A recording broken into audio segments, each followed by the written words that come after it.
Farhan dari Agnosta, NIM terakhir saya 101. Saya Naswa Aulia dengan NIM terakhir 029. Saya Novalingar Pratama dengan NIM terakhir 030. Saya Yasa Amiliana dengan NIM terakhir 028. Nah, di sini kami akan mempresentasikan tentang studi kasus kelima. Simak baik-baik ya. Di sini saya akan menjelaskan soal nomor 1, yaitu bentuk organisasi seperti apa yang cocok untuk masing-masing industri ini dan mengapa. Dari hasil diskusi kelompok kami menjelaskan bahwa bentuk organisasi yang ideal untuk industri pertanian dan perikanan mungkin berbeda meskipun keduanya dapat mengambil manfaat dari model koperasi, namun ada bentuk organisasi lain yang mungkin lebih sesuai untuk masing-masing industri berdasarkan karakteristik dan kebutuhan khususnya. Untuk di industri pertanian, organisasi yang cocok yaitu koperasi pertanian.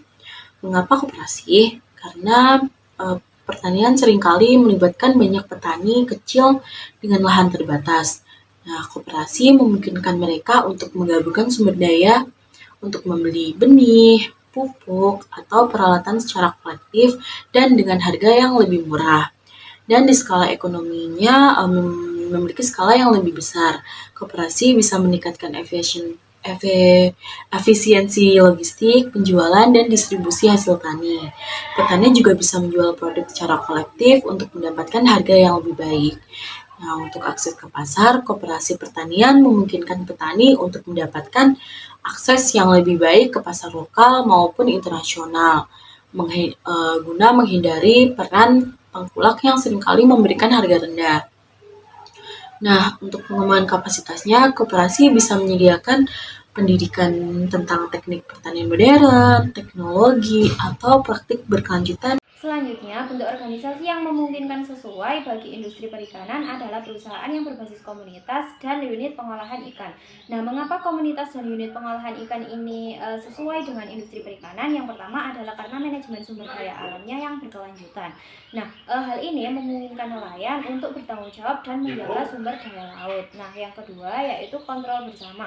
Dengan adanya kontrol bersama ini memastikan bahwa praktik yang diterapkan oleh nelayan ini tidak hanya menguntungkan secara ekonomi, namun bisa menjaga kelestarian lingkungan laut tersebut. Nah, yang ketiga yaitu adanya akses langsung ke pasar dan infrastruktur. Nah, dengan adanya perusahaan komunitas ini dapat bekerja dengan pemrosesan dan pengolahan hasil tangkapan mereka. Nah, hal ini memungkinkan para nelayan untuk mendapatkan nilai tambah dari hasil laut atau hasil tangkapan yang mereka punya.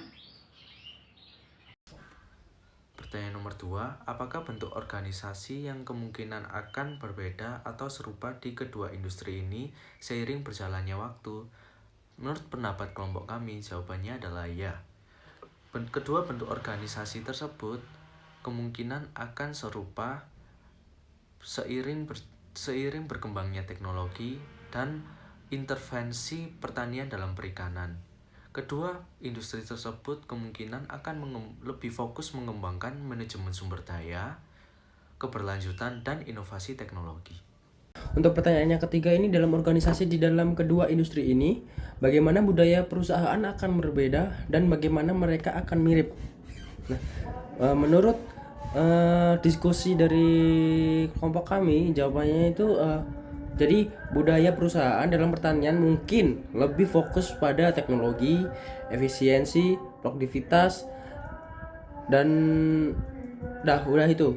Nah, sementara itu dalam perikanan lebih terkait dengan tradisi, keberkelanjutan, dan ketergantungan pada alam. Namun, keduanya ini akan memiliki kesamaan dalam kebutuhan untuk menyeimbangkan keberlanjutan dan inovasi teknologi. Oke, di sini saya akan menjelaskan tentang bentuk organisasi yang ideal untuk industri pertanian dan perikanan. Yang pertama untuk industri pertanian yaitu struktur organisasi hierarkis, yakni struktur organisasi yang terdiri dari manajer berbagai level. Kemudian pemisahan tugas yang jelas. Jadi misalnya petani yang bagian operasional dan manajemen pengawas strategi keuangan dan pemasaran. Kemudian untuk industri perikanan, yang pertama struktur organisasi yang fleksibel. Yang kedua, kolaborasi horizontal.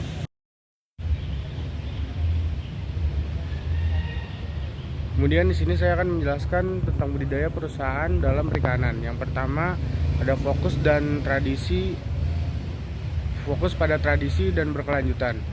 Yang kedua, ada ketergantungan pada alam karena sangat dipengaruhi oleh cuaca dan lingkungan laut. Budaya perusahaan dalam perikanan lebih terkait dengan keterhubungan dan kepedulian terhadap alam. Kemudian yang ketiga, ada komunitas dan kerjasama. Banyak sektor perikanan mengutamakan kolaborasi antar nelayan dan hubungan erat dengan komunitas setempat.